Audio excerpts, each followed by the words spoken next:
पानी हमारे पूरे पाकिस्तान जाए ना इंडिया से, हम नहीं जीत सकते, हमारी औकात नहीं है सीधी।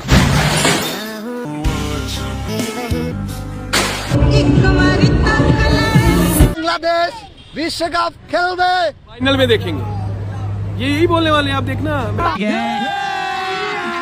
अभी मजा आएगा ना भिड़ो। বন্ধুরা আসলে তো ঘটনা ঘটে গেছে।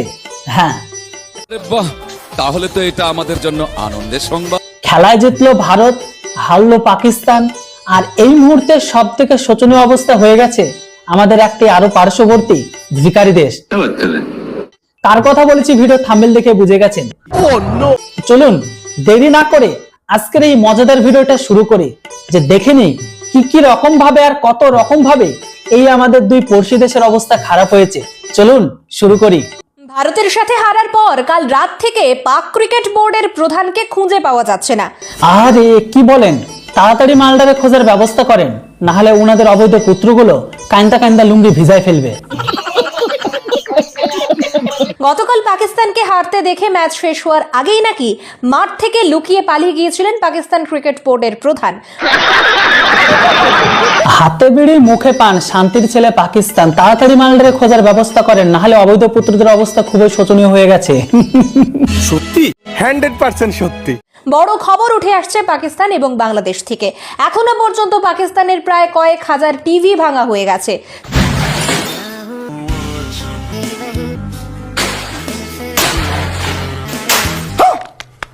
চিরাচরিত ঐতিহ্য বজায় রেখে এক এক করে টিভি ভাঙা হচ্ছে পাকিস্তানে।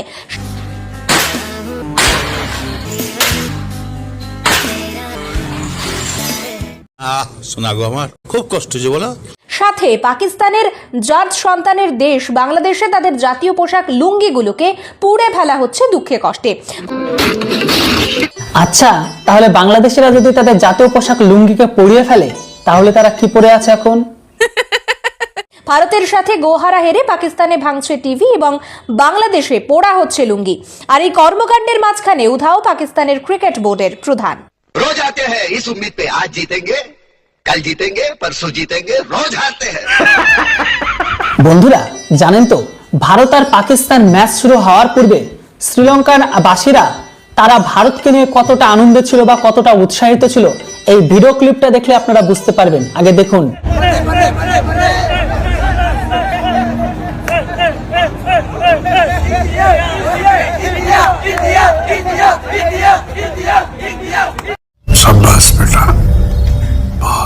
কিন্তু বন্ধুরা, ভারত আর পাকিস্তানের ফাইনাল ম্যাচে কে বিজয়ী হয়েছে সেটা তো আপনারা জানেন। কিন্তু এই বিজয় হওয়ার পরে প্রত্যেকবারের মতো এবারও সমস্ত পাকিস্তানিরা একটা কথাই বলতো বা বলবে, সেটা কি বলেন তো, যে ফাইনালে দেখবো। আর ঠিক এমনটাই বলে। এটা শুধু তারাই বলে না, যারা এই মুহূর্তে পাকিস্তানকে চেনে তারা সকলেই বুঝে গেছে। কিছু দর্শক তো তারা খেলা শুরু হওয়ার আগেই বলে দিয়েছে যে ভারতের সাথে এবারও না পারলে তারা আবার একটাই কথা বলবে, ফাইনালে দেখে নেবো।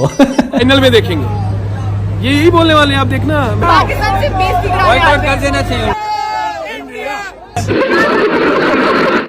अभी ये बोलना चाहिए, अभी ये पता क्या बोलेंगे, मैं आपको अभी बोल, ये बोलेंगे फाइनल में देखेंगे, यही बोलने वाले हैं आप देखना। मैं बड़ी देर से इनको फॉलो करता हूँ, अभी ये बोलेंगे फाइनल में देखेंगे।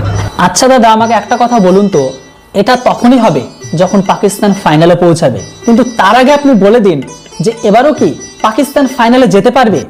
फाइनल तक पहुंचेंगे नहीं यार, अगर कहीं पहुंच भी गए फिर भी पिटेंगे, फिर पिटेंगे।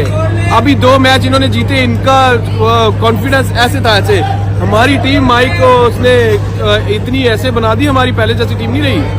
रोज आते हैं इस उम्मीद पे, आज जीतेंगे, कल जीतेंगे, परसों जीतेंगे, रोज हारते हैं। আসলে কি বলুন তো, এই মুহূর্তে বাংলাদেশ আর পাকিস্তানের ক্রিকেট টিম বা ক্রিকেট দলের সেম একই অবস্থা। মানে मैच शुरू पूर्वे বা मैच शुरू आगे हैन करेंगे तैन करेंगे, लेकिन जब मैच आएगा तब एक भी बाल भी उखाड़ नहीं पाएगा। ঠিক এমনটাই হচ্ছে পাকিস্তান আর বাংলাদেশিদের সাথে। ঠিক বলেছিস। যদিও বাংলাদেশকে অলরেডি অনেক আগেই ওদের লাথি দিয়ে বের করে দেওয়া হয়েছে, আর পাকিস্তান জেনে গিয়েছিল যে তারা হেরে যাবে, তারপরেও তারা খেলে আবারও গোহারা হেরেছে। इसीलिए कर रहे थे ना बार बार, अभी पता चल गया, इसीलिए कर रहे थे वो। तो इन्होंने मेरे हिसाब से इनका सबका ये प्लान था आपको पता है कब ये इन्होंने मानना शुरू किया है? पीछे से इनको डंडा दे दिया था जयशाह ने। আচ্ছা দাদা, তাহলে কাহিনী কি ছিল পাকিস্তানে? কেননা প্রথমে বাংলাদেশের মতো সুর গিয়ে তারা বলেছিল তারা ভারতের সাথে খেলবে না। তাহলে কি এমন হলো, কি কাহিনী বানালো যে পরে বাধ্য হয়ে ভারতের সাথে খেলতে বাধ্য হলো? তাও সত্য। इन्होंने ये कहानी बनाई, श्रीलंका गवर्नमेंट ने लेटर भेजा। वो श्रीलंका गवर्नमेंट ने लेटर जो भेजा ना, मेरे दिमाग में उसी वक्त समझ गया था मैं कि ये जयशाह ने अंदर से, इन्होंने जयशाह को बोला अगर हम खेल सकते हैं पर हमारा प्लान ऐसे बनाओ कि दुनिया के आगे हमें बेइज्जती ना लगे। তবে দাদা একটা কথা বলতে বাধ্য হচ্ছি যে বাংলাদেশ আইসিসি সহ গোটা বিশ্বকে বোকাচোদা এবার বানাতে না পারলেও তাদের অবৈধ পুত্রদের কিন্তু বোকাচোদা ভালোই বানিয়েছে, যার মাসুল তারা এখন হাড়ে হাড়ে দিচ্ছে। কার কথা বলছি বলুন তো? আপনারা যদি বুঝে থাকেন তাহলে অবশ্যই কমেন্ট করে লিখে জানান। इन्होंने इसलिए घुमा के बोला कि श्रीलंका ने लेटर भेजा। अभी मैं कुछ बोलना नहीं चाहता, मेरे मुंह से निकलने लगा था कुछ। श्रीलंका ने कोई लेटर नहीं भेजा, ये सिर्फ जयशाह से मिलके इन्होंने बनाया कि हमें कुछ ऐसा बना के दो हमारी बेइज्जती ना हो। केसटा तुम्हें थोड़े ही फैले। तो जब मैंने देखा ना श्रीलंका से लेटर आया, उन्होंने बोला हमने आपके लिए, आप हमारे लिए भी किए हो, तब मैं समझ गया था ये मैच होगा ही होगा। कोई लेटर नहीं गया, वो सिर्फ दिखाने के लिए पब्लिक को कि हम भी अब बुरे ना बने, कि हम कैसे माने, कैसे यूटर्न लिया जाए। বিশ্বকাপে পাকিস্তান হেরে গেল ভারতের কাছে। আরে শান্তির ছেলে, কথাটা একটু বলা ভুল আছে, আমি সেটা কারেকশন করে দিই। কথাটা এমন হলে খুব ভালো হতো যে বিশ্বকাপে আমাদের অবৈধ আব্বু হেরে গেল আমাদের অবৈধ আব্বুর পিতার কাছে। হ্যাঁ, একদম বাম্পার মারছেন এবার। ভারত বেজায় খুশি। দেখ ভাই, আমিও বুঝি তোর কষ্টটা, কিন্তু খেলায় যে হার জিত থাকে, যে জিতবে সে তো খুশি হবে, এটাই স্বাভাবিক। ভারতের জনগণ খুব খুশি। কেন হবে না ভাই? ভারত যে জিতেছে, তাছাড়া আমাদের পৈশাচিক আনন্দ হয় না, ঈদের আনন্দ হয় না, আমাদের হয় দিওয়ালির আনন্দ। হ্যাঁ, মানুষ সব থেকে বেশি খুশি হয় কখন জানেন? কেন জানবো না? যখন মানুষ চেটে নয় খেটে কোনো কিছু পায় তখন। যখন একটি জিনিস পায় না হঠাৎ পেয়ে যায়।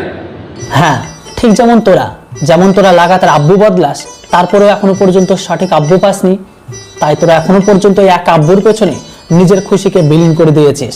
তাই আব্বুর খুশিতে তোদের খুশি হয়, আব্বুর ব্যথায় তোদের ব্যথা লাগে। তখন কিন্তু তার যে খুশিটা, তার যে পাওয়ার যে একটা আনন্দ, খুব ভালো লাগতেছে, আনন্দের ঝর্ণা বয়ে যাচ্ছে, এটা কিন্তু অনেক গুণ বেড়ে যায়। আর যখন একটা জিনিস পাচ্ছি সবসময় পাচ্ছি, তখন কিন্তু ওই আনন্দটা লাগে না, তখন ওটা ডাল ভাত হয়ে যায়। শোনা গো আমার, খুব কষ্ট যে বলো। তো শান্তির ছেলে, না পাস তোরা দুবেলা দুমুঠো ঠিকঠাক খেতে, না পাস তোরা ঠিকঠাক মতন পড়া, এইদিকে তোদের অবৈধ আব্বুর অবস্থাও এমন। আর যদি খেলার কথাই বলি, তাও তো তোদের অবৈধ আব্বুদের হলে দেখানোর মতো হলেও কয়েকটা কাপ আছে। কথাটা ঠিকই বলেছেন, কিন্তু বাড়া তোদের তো সেটাও নেই। তাহলে তোরা যে বলিস যে এই সমস্ত কিছু পেতে পেতে সবকিছু ডাল ভাত হয়ে যায়, তোরা কাপের কথা ছাড়, ম্যাচ উইনের কথা বাদ দে, এখনো পর্যন্ত তোদের কাছে ঠিকঠাক ডাল ভাতই জোগে না, তো তোরা আবার সবকিছু পাওয়ার কথা কি করে ভাবিস? আমার ভুল হয়েছে, ক্ষমা করে দেন। তো ভারত পাকিস্তানের ব্যাপারটা এমন, পাকিস্তানের সাথে ভারত যত সিরিজ খেলে, হ্যাঁ, পরেরটা আমরা জানি, তোদের অবৈধ আব্বু অলমোস্ট সবগুলোতেই হারে। তোদের কথা কি আর বলি, তোদের কথা আলাদাভাবে বলার প্রয়োজন নেই। 1 বছর 2 বছর মানে বছর তারা हारती थके। हमारे पूरे पाकिस्तान जाए ना इंडिया से हम नहीं जीत सकते, हमारी औकात नहीं है, सीधी बात है। हमें उन लोगों ने ऐसे ऐसे दिए है ना, हमारी नस्ल तो नस्ल पैदा हुई ना, हम इंडिया से नहीं जीत सकते। মাঝখানে তুই একটা জেতে আর 1 বছর 2 বছর 3 বছর 5 বছর পর পর একটা বিশ্বকাপ আসে, ওই বিশ্বকাপের ম্যাচগুলো প্রায়ই কিন্তু ভারত জেতে। आप देख तू इंडिया के जूते के बराबर नहीं है। मैं आज हल्फन कहता हूँ, इंडिया आई लव यू यार, तुम लोग सही हो, हमसे हाथ नहीं मिलाया, अगर तुम हाथ मिलाते तुम और पनौती हो जाते। बस यार मैं और गालियां कितने दूंगा। আর এই যে কয়েক বছর পর পর একটা করে ম্যাচ জেতে ভারত, এতে কিন্তু বিশাল আনন্দ হয়। হ্যাঁ ঠিক এমন এই ভিডিওটার মতো আনন্দ দেখ, তোরও ভালো লাগবে, দেখ।